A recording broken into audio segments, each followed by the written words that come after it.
Di hari ke-6 seperti apa Pak? Kedatangan kami ke sini adalah untuk memastikan melihat secara langsung kondisi TKP yang ada, karena berdasarkan laporan itu kan ada 14 yang dinyatakan hilang yang belum ditemukan, dan kami menerima saat ini kan hanya 8 kantong jenazah. Itu pun 8 kantong jenazah bukan berarti 8 jenazah ya, bisa saja isinya kurang dari itu atau bahkan bisa saja lebih dari itu ya. Nah, kemudian sebagai yang bertanggung jawab dalam DVI, kami kan juga harus mengetahui bahwa fase-fase DVI itu terlaksana dengan baik, dari fase 1 sampai fase terakhir, fase 5 ya. Di mana fase 1 kan di TKP, jadi kita harus melihat bagaimana penanganan di TKP itu berjalan dengan baik. Jangan sampai nanti apabila pelaksanaan di TKP kurang baik, nanti berdampak pada proses selanjutnya ya. Jadi pengumpulan barang bukti berupa potongan jenazah, potongan tubuh atau barang-barang kepemilikan korban itu kan sangat mempengaruhi dari pelaksanaan berikutnya. Ketika pengumpulannya kurang baik atau salah dalam penanganan, sehingga nanti proses menyulitkan pada proses fase berikutnya. Nah, kami ke sini melakukan penilaian, melihat, dan sekaligus nanti ketika dibutuhkan sebagai asistensi pelaksanaan pengumpulan barang bukti saja. Fokusnya masih di lantai 8 atau justru di lantai 9 ataupun juga 7 Pak? Ya, kalau masalah itu nanti kita akan berkoordinasi dengan manajer TKP ya, karena yang mengetahui kondisi TKP itu kan mereka. Kita pun masuk nanti tentu saja izin dari manajer TKP, karena kita tidak tahu kondisinya di atas apakah cukup aman atau tidak. Karena ini kan kasus kebakaran ya, tidak menutup kemungkinan mungkin masih ada gas-gas yang berbahaya bagi kita, sehingga tentu saja dengan penilaian itu kita akan masuk dengan kelengkapan yang memadai. Jangan sampai nanti kita justru malah celaka. Ya. Pak, tapi dari pagi kami memantau ada yang berpakaian biasa tapi pakai helm aja. Itu mereka itu siapa Pak, dan maksud dan tujuannya seperti apa? Apakah memang saya kurang 86 ya, karena saya baru sampai sini, maka dari itu saya akan memastikan nanti kita tahu apa yang terjadi. Ya. Tapi akan dipastikan untuk selanjutnya APD pasti lengkap atau bagaimana Pak? Ya, Kami sedapat lihat, mungkin kita APD, Pak. sebaiknya melakukan tindakan itu terukur ya, dengan tentu saja minimal menggunakan helm, sarung tangan gitu ya, masker ya, untuk pengaman kita sendiri.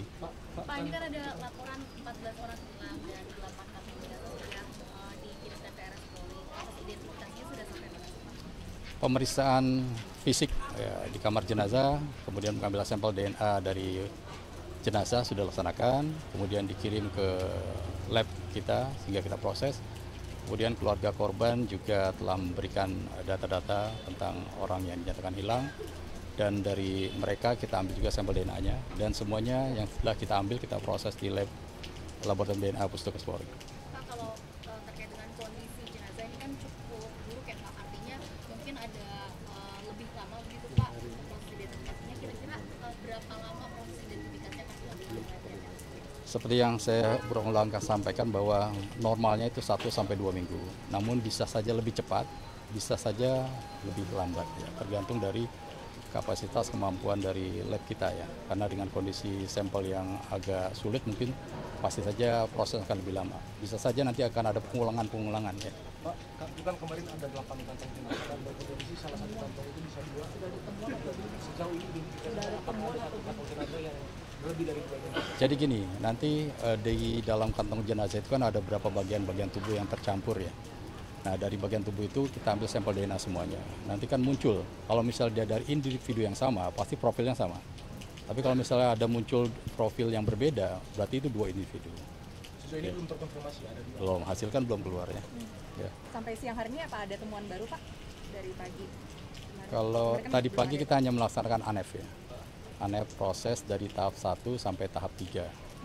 Ya, itu kita Maksudnya laksanakan. apa, Pak? Penyisiran atau apa? Tahap 1 itu kan di TKP.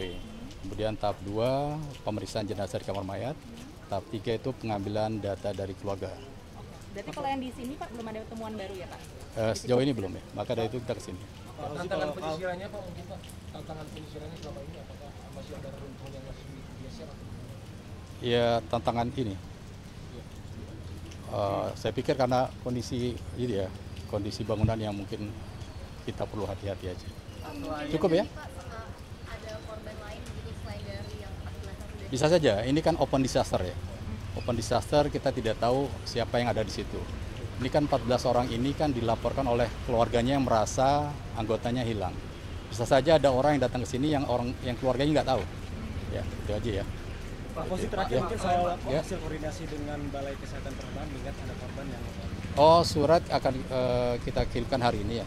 Saya nggak tahu mungkin sudah jalan atau belum, nanti saya cek. Nah, namun secara lisan kita sudah sampaikan kepada orang-orang di sana. Ya. Jelas ini gabungan dari tim DPI Pustukas Polri, terusnya Bidokes Polda Metro Jaya, kemudian dari ada teman-teman lain yang sudah ada di sini. Dari tim DPI ini hari ini datang untuk membantu penyisiran dan juga pencarian orang hilang ataupun korban, atau juga akan melakukan olah TKP? Ya itu olah TKP-nya kan penyisiran korban ya. Pak, selain tes DNA, sebenarnya upaya apa sih yang agar mempercepat dari DPI Pak untuk mengidentifikasi sendiri? Jadi kita memiliki dua metode identifikasi yang kita kenal dengan primer dan sekunder ya. Primer itu kan DNA, sidik jari, gigi. Itu kita upayakan dulu tuh. Sidik jarinya kan kita lihat saat ini memang sulit ya, tidak ada sidik jari bisa kita ambil. Giginya kita mintakan data antemortem dari keluarga, apakah punya rekam medis gigi. Kemudian kita lihat apakah ada barang bukti gigi yang kita temukan di TKP. Nah, kemudian yang terakhir DNA yang merupakan istilahnya pamungkas ya. Jadi kalau misalnya masih ada properti, masih ada ciri-ciri korban yang masih bisa kita lihat, itu bisa juga kita andalkan. Pak, kalau dipersenkan, kira-kira ini sudah berapa persen sih Pak identifikasi dari DPI? Oh, tidak bisa dipresentasikan ya, karena prosesnya belum lengkap. Oke. Pak, penegasan Pak Udah ya? untuk yang ditemukan kemarin itu berarti keseluruhan dari 8 korban itu ditemukan dengan secara kebayang tidak utuh gitu Pak? Ya, kondisi itu. Oke, ya. Masih ya. Ya.